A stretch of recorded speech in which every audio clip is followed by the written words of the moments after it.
Hi friends, welcome to story play Telugu YouTube channel. నా పేరు ప్రవీణ్. ఈ వీడియోలో నేను పిండం మూవీని ఎక్స్ప్లెయిన్ చేయడం జరిగింది. ఇది ఒక హారర్ మూవీ. స్టోరీ చాలా ఇంట్రెస్టింగ్ గా ఉంటుంది, కొంచెం భయంకరంగా కూడా ఉంటుంది. కాబట్టి చివరి వరకు చూడండి వీడియోని. నా ఎక్స్ప్లెనేషన్ మీకు నచ్చినట్లయితే ఛానల్ ని లైక్ చేయండి, సబ్స్క్రైబ్ చేయండి. ఇక కథలోకి వెళ్తే, సినిమా స్టార్టింగ్ లోనే తాంత్రిక విద్యలు అంటే ఎవరికైనా దయ్యాలు పడితే వదిలించగల విద్య శక్తి ఉన్న తాంత్రికురాలు అన్నమ్మని చూపిస్తారు. అన్నమ్మ ఒక చిన్న పిల్ల దయ్యం వదిలించడానికి వచ్చినప్పుడు ఆగి ఉన్న అన్నమ్మ కారికి ఒక నల్లటి కుక్క పిల్ల దానంతట అదే గుద్దుకొని చచ్చిపోతుంది. అన్నమ్మ ఆ కుక్క పిల్లను బొంద పెట్టండి అని చెప్పి తన మనిషికి చెప్పి దయ్యం వదిలించడానికి లోపలికి వెళ్తూ ఉంటే, అన్నమ్మ వదిలించే దయ్యాల తాలూకు అన్నమ్మ తాలూకు కేసులను స్టడీ చేస్తాను అని చెప్పి లోక్నాథ్ అని ఒక అతను వస్తాడు. తర్వాత లోపల ఇంట్లో చిన్నపిల్లకి పట్టిన దయ్యాన్ని తనకున్న శక్తితో ఆ దయ్యాన్ని వెళ్లిపోయేలాగా చేసి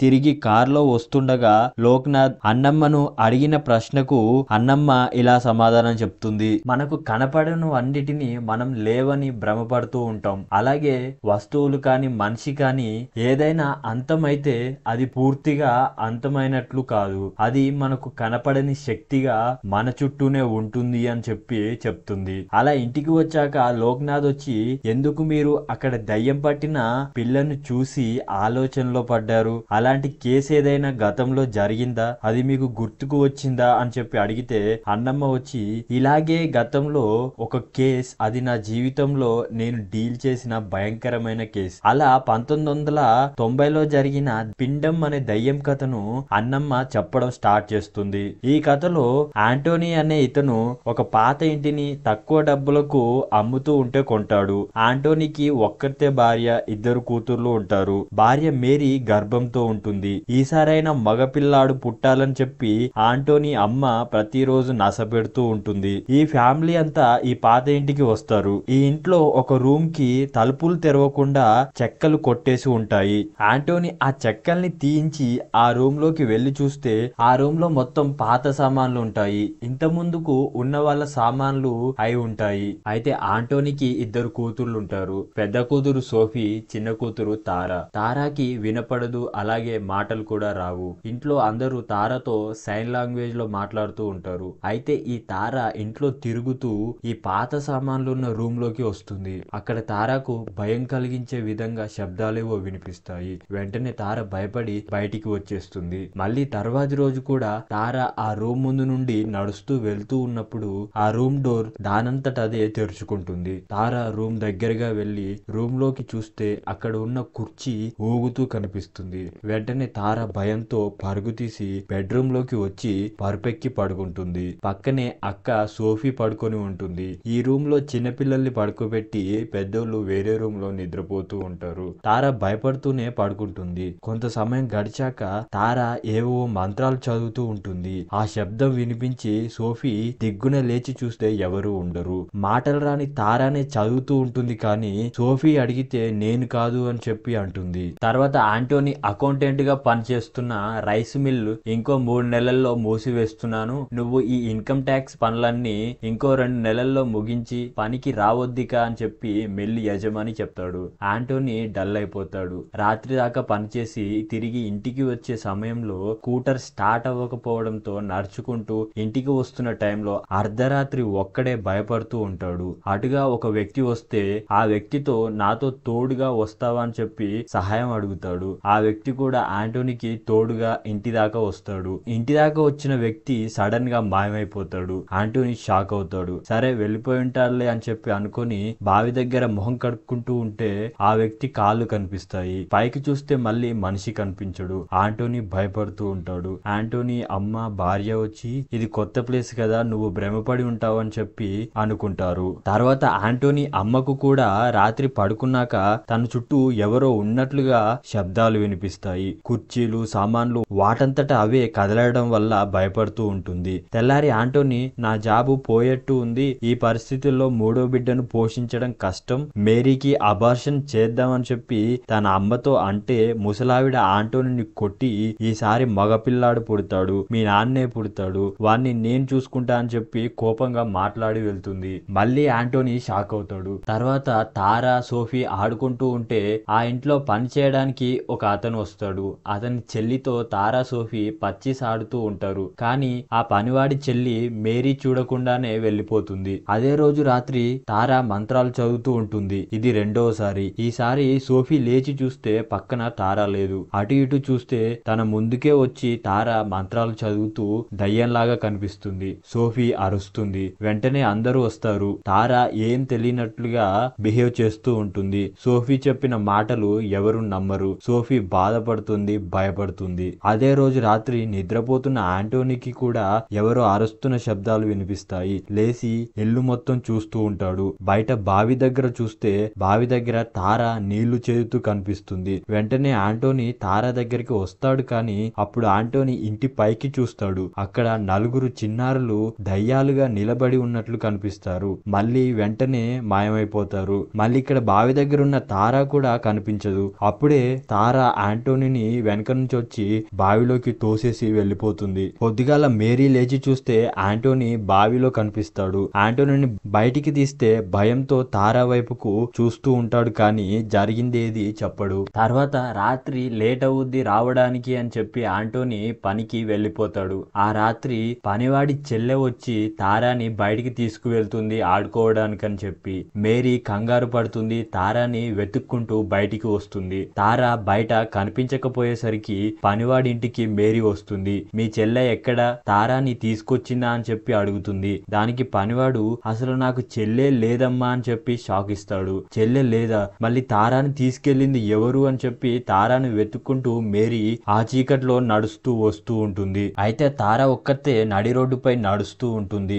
అప్పుడు తార నడుస్తున్న అదే రోడ్డుపై అన్నాంబ వస్తూ ఉంటుంది. అన్నామ్మ తారాను చూసి కారాపి ఎవరు నువ్వు అని చెప్పి అడుగుతుంది. తర్వాత మేరీ కూడా తారాని చూడటంతో మేరీ ఊపిరి పీల్చుకుంటుంది. అన్నమ్మ తారాని మేరీని ఇద్దరిని ఇంటి దగ్గర దించి ఆ ఇంటి వైపు అనుమానంగా చూస్తూ వెళ్తుంది. మళ్ళీ ఆ ఇంటిపై అప్పుడే నలుగురు దయ్యం పాపలు కనిపిస్తారు. తర్వాత దయ్యానికి డేర్ పెరిగిపోయినట్లుంది. ఈసారి గట్టి గట్టిగా ఏడుస్తూ ఉంటుంది. ఆ శబ్దాలు ముసలావిడ విని అందరినీ లేపుతుంది. ఆ పాత సామాన్లు ఉన్న రూమ్ నుంచే ఈ శబ్దాలన్నీ వస్తూ ఉంటాయి. ఆంటోనీ ఆ రూమ్ లోకి వెళ్లి చూడబోతుండగా కరెంటు పోతుంది. అయినా సరే క్యాండిల్ ని వెలిగించి రూమ్ లోకి వెళ్తాడు. చేతిలో ఉన్న క్యాండిల్ ఆరిపోతుంది. బయటకు వద్దాం అనుకుంటే దయ్యం డోర్ క్లోజ్ చేసేస్తుంది. అప్పుడు ఆంటోనీకి దయ్యం కనిపిస్తుంది. దయ్యం యొక్క భయంకరమైన రూపాన్ని చూసిన ఆంటోనీ కళ్ళు తిరిగి కింద పడిపోతాడు. పొద్దుగాల ఇల్లమ్మిన వ్యక్తి మరొక పోలీస్ వ్యక్తి వచ్చి ఆంటోనీని ఆ రూమ్ లోంచి బయటికి తీసుకొస్తారు. ఆంటోనీ ఇల్లమ్మిన వాడిపై కోప్పడతాడు. ఈ ఇంటి గురించి నీకు అన్ని ముందే తెలిసిన మాకు అమ్మావు కదా అని చెప్పి. తర్వాత మాకు ఇల్లు వద్దు, మాకు ఈ ఇల్లు అమ్మి పెట్టు లేదా వేరే ఇల్లు ఏదైనా ఎక్స్చేంజ్ కింద చూపించు అంటాడు. దానికి ఇంత తొందరగా అది కాదు సార్, మీకు మళ్ళీ ఇలాంటి సమస్య ఏదైనా వస్తే అన్నమ్మ గారు అని చెప్పి ఒకరున్నారు, తనకు మీరు కాల్ చేసి మీ సమస్య గురించి చెప్పండి అని చెప్పి అన్నమ్మ నెంబర్ ఇచ్చి ఇల్లమ్మిన వాడు వెళ్ళిపోతాడు. తర్వాత ఆంటోనీ చాలా సార్లు అన్నమ్మ నెంబర్ కి కాల్ చేస్తాడు. అన్నమ్మ లిఫ్ట్ చేయదు. ఆ రాత్రి మనం ఇంకా ఇక్కడ ఉండకూడదు, ఈ ఇంట్లో దయ్యాలున్నాయి అని చెప్పి ఆంటోనీ మేరీ మొత్తం సామాన్లన్నీ సర్దుకొని ఇంట్లోంచి వెళ్ళిపోదామని చూస్తారు. కానీ మేరీ అప్పుడే కింద పడిపోతుంది. వెంటనే మేరీని ఆంటోనీ హాస్పిటల్లోకి తీసుకొస్తాడు. అప్పుడు హాస్పిటల్ కి అన్నమ్మ కాల్ చేసి ఆంటోనీతో మాట్లాడుతుంది. మీ సమస్య నాకు అర్థమైంది. మీరు ఈ ఇంట్లోంచి వెళ్ళాలనుకున్నా కానీ మిమ్మల్ని ఆ దయ్యం వెళ్ళనివ్వదు. నేను మిమ్మల్ని కలుస్తాను అని చెప్పి ఈ సమస్యకు పరిష్కారం చూద్దామని చెప్పి చెప్తుంది. ఇంతలో ఇక్కడ ఇంట్లో ముసలావిడని దయ్యం మెట్లపై నుండి నెట్టేస్తుంది. ముసలావిడ తల పగిలి చనిపోతుంది. కట్ చేస్తే ఆంటోనీ చనిపోయిన తన అమ్మగారికి దహన కార్యక్రమం చేస్తూ ఉంటారు. అన్నమ్మ వచ్చి ఇంట్లో దయ్యాల కోసం తిరుగుతూ చూస్తూ ఉంటుంది. అప్పుడు అన్నమ్మకి చనిపోయిన ముసలామె ఆత్మ కనిపిస్తుంది. దానితో అన్నమ్మ నీ పిల్లలకి నువ్వు సహాయం చేయవా అని చెప్పి అడిగితే ఆ ముసలి ఆత్మ వచ్చి నువ్వు ఎవరితివే నన్ను అడుగుతున్నావు అని చెప్పి మాయమవుతుంది. మళ్ళీ మరొక దయ్యం కనిపిస్తుంది, మరొక ముసలి దయ్యం. ఈ దయ్యమే ఈ ఇంటి పాత యజమానురాలు, ఒక కిరాతకుడి తల్లి అని చెప్పి అన్నమ్మకు అర్థమవుతుంది. తర్వాత అన్నమ్మ ఇల్లు మొత్తం పరిశీలించి ఆంటోనీ మరియు మేరీతో ధైర్యంగా ఉండండి, మీ పిల్లలకి ఏం కాదు నేనున్నా అని చెప్పి చెప్తూ ఉన్నప్పుడు మళ్ళీ ఏదో అలికిడి అన్నమ్మకు వినిపించి ఇంటి బయట ఉన్న చెట్టు దగ్గరికి వస్తే ఆ చెట్టు అన్నమ్మకి ఏదో చెప్పినట్టుగా అనిపిస్తుంది. అప్పుడు చెట్టు దగ్గర అన్నమ్మకు ఇద్దరు చిన్నపిల్లలు పచ్చీస్ ఆడుతూ కనిపిస్తారు. మళ్ళీ వెంటనే మాయమవుతారు. అప్పుడు అన్నమ్మ ఈ ఇల్లు నలుగురు ఆడపిల్లలతో కలకలలాడుతూ ఉండేది, కానీ ఏమైందో ఇంట్లో ఇల్లాలిపై అత్త భర్త దారుణంగా ప్రవర్తించారు. ఈ కథని ఆ చెట్టు చెప్పుకు వస్తుంది అని చెప్పి అన్నమ్మ ఆంటోనీకి మేరీకి చెప్తూ ఉండగా దయ్యం అన్నమ్మ మెడకు తీగ వేసి చంపడానికి ప్రయత్నిస్తుంది. కానీ అన్నమ్మ జీసస్ క్రాస్ ని ఉపయోగించి చావు నుంచి బయటపడుతుంది. నేను ఇక్కడే ఉంటే మీకు కూడా ప్రమాదం, నేను ఇప్పుడు వెళ్ళి అమావాస్యలోగా వస్తా అని చెప్పి అప్పటి వరకు మీరు జాగ్రత్త, ముఖ్యంగా మీ చిన్న కూతురు తారా జాగ్రత్త అని చెప్పి అన్నమ్మ వెళ్ళిపోతుంది. తర్వాత ఇంట్లో తారా దయ్యంలాగా బిహేవ్ చేస్తూ ఉంటుంది. తారాని దయ్యం ఇబ్బంది పెడుతూ ఉంటుంది. ఆంటోనీ మేరీ భయంగా బతుకుతూ ఉంటారు. అన్నమ్మ ఆ దయ్యాన్ని అంతం చేయడానికి గల జ్ఞానం నేర్చుకొని ఒక టీమ్ తో తిరిగి వస్తుంది. అన్నమ్మ వచ్చిన అదే రోజు ఆ ఇంటి ముందు ఉన్న చెట్టుపై ఒక అస్థి పంజరాన్ని చూస్తారు. ఆ తెల్లారి తార ఆడుకుంటూ ఉంటే తారా ఇటు రా అని చెప్పి ఒక గొంతు వినపడుతుంది తారాకి. తారా ఆ చెట్టు వైపుకు వెళ్తుంది. తారాను చూసి ఆంటోనీ అన్నమ్మ కూడా చెట్టు దగ్గరికి వెళ్తే అక్కడ తారా చెట్టు చుట్టూ దయ్యంలాగా తిరుగుతుంది. ఆ చెట్టు చుట్టూ దయ్యం తిరిగినట్లుగా తిరుగుతుంది. అప్పుడు అన్నమ్మ తారని అలాగే తిరగనివ్వండి అని చెప్పి చెట్టుపై ఉన్న అస్థి పంజరాన్ని కిందికి తీసి దాని గురించి చెప్తుంది. ఈ అస్థి పంజరం ఒక చిన్న పాపది. ఈ పాపని తన తండ్రి వెంటాడి చంపుతూ ఉంటే వచ్చి చెట్టుపై దాక్కుంది. ఇక్కడే ఊపిరి కూడా పోయింది అని చెప్పి చెప్తుంది. మళ్ళీ రాత్రి అవుతుంది. తార ఆ చెట్టు చుట్టూ తిరిగి పడిపోతుంది. అప్పుడు అన్నమ్మ తన టీమ్ తో కలిసి తారాని ఇంట్లోకి తీసుకువచ్చి ఒక టేబుల్ పై పడుకోబెట్టి తారా చుట్టూ మంత్రాలు చదువుతూ ఒక రక్షణ కవచం ఏర్పాటు చేస్తూ ఉంటారు. అప్పుడు తారాని ఆవహించి ఉన్న దయ్యం అమ్మ నాకు ఆకలిగా ఉంది అని చెప్పి అడుగుతుంది. కానీ అన్నమ్మ అందరితో అది దయ్యం మాట్లాడుతుంది, మీరు దానితో మాట్లాడొద్దు, దాని కళ్ళలోకి కళ్ళు పెట్టి చూడొద్దు అని చెప్పి హెచ్చరిస్తుంది. తర్వాత తారా చుట్టూ రక్షణ కవచం ఏర్పాటు చేయడం పూర్తయ్యాక తారా విపరీతంగా నవ్వుతూ ఉంటుంది. ఇక్కడ దయ్యం రూమ్ కూడా ఓపెన్ అవుతుంది. తారా అమాంతంగా పైకి వెళ్తుంది. వెంటనే తారా ఆ దయ్యం రూమ్ లోకి వెళ్ళిపోతుంది. తలుపులు ఎడమ వైపు మూసుకుంటాయి. తారాను వెతుకుతూ అన్నమ్మ తన అసిస్టెంట్ తో ఆ రూమ్ లోకి వెళ్తే ఆ రూమ్ లో అన్నమ్మకు ఒక బాక్స్ లో అస్థి పంజరాలు కనిపిస్తాయి. అప్పుడు అన్నమ్మకు అసలు ఈ ఇంట్లో గతంలో ఏం జరిగిందో మొత్తం తెలిసిపోతుంది. గతంలో ఏం జరిగింది అంటే 1930లో ఒక ఫ్యామిలీలో నలుగురు ఆడపిల్లల్ని కన్నా ఒక భార్య మగపిల్లాన్ని ఎప్పుడు కంటుంది అని చెప్పి కోపంతో ఉంటాడు భర్త. అతేమో మగపిల్లాన్ని కననదానికి నువ్వెందుకే మాకని చెప్పి టార్చర్ చేస్తూ ఉంటుంది. ఆ పుట్టిన నలుగురు ఆడపిల్లల్ని కూడా సరిగ్గా చూసుకోరు. ఇలా ఉన్న ఒక రోజు భర్త నాయుడమ్మ తన భార్య కడుపుతో ఉన్నది కదా అని చెప్పి ఈసారైనా మగపిల్లాడు పుడతాడా ఆడపిల్లలు పుడతాడా అని చెప్పి మూఢనమ్మకాలను ఆధారంగా చేసుకొని టెస్ట్ చేయిస్తాడు. ఆ టెస్ట్ చేసిన ఆవిడ లేదు ఈసారి కూడా ఆడపిల్లే అని చెప్పేస్తుంది. వెంటనే కోపంతో నాయుడమ్మ భార్య కడుపుపై పొడిచి లోపల ఉన్న పిండాన్ని బయటికి తీసి 2 ముక్కలు చేస్తాడు. భార్య చనిపోతుంది. మిగతా నలుగురు ఆడపిల్లల్ని కూడా దారుణంగా వెంటాడి నరికి చంపుతాడు. ఇప్పుడు ఆ చనిపోయిన నలుగురు ఆడపిల్లలు నాయుడమ్మ భార్య దయ్యాలవుతారు. అలాగే నాయుడమ్మ అమ్మ కూడా చనిపోయిన తర్వాత దయ్యాలవుతారు. ఆ చనిపోయిన నలుగురు చిన్నారుల మరియు నాయుడమ్మ భార్య దహన కార్యక్రమం సరిగా జరగక ఆత్మలు గోసడిల్లి అలాగే ఇంట్లో ఉండిపోతారు. ఈ నాయుడమ్మ గాడేమో వాళ్ళని అంతం చేయడానికి ఇంకా తిరుగుతూనే ఉంటాడు. ఇదంతా అర్థమైన తర్వాత అన్నమ్మ దయ్యం రూమ్ లోకి వచ్చిన తారాని తీసుకొని మళ్ళీ సేమ్ స్పాట్ లో పడుకోబెడుతుంది. అయితే ఇప్పటి వరకు ఇంట్లో అందరిపై ఏదో రకంగా అటాక్ జరిగింది, కానీ మేరీకి మాత్రం అలా జరగలేదు. మేరీ గర్భంతో ఉండడం, తన గర్భంలో ఉన్న పిండానికి పుట్టక ముందే నాయుడమ్మ చంపేసిన పిండం రక్షగా ఉంటుంది అన్నమాట. ఇప్పుడు ఈ తారా పాపను కూడా ఆవహించింది ఆ పిండమే. దాన్ని పోగొట్టడం కోసం అన్నమ్మ మేరీతో ఒక పూజ చేయిస్తుంది. అంతలోపల చనిపోయిన పిల్లల అస్థిపంజరాలను దహనం చేయాలని, అప్పుడే మనకు ఆ ఆత్మలు హెల్ప్ చేస్తాయని చెప్పి ఆంటోనీకి మరియు తన టీంలోని సోహెల్ కి ఈ బాధ్యతను అప్పగిస్తుంది అన్నమ్మ.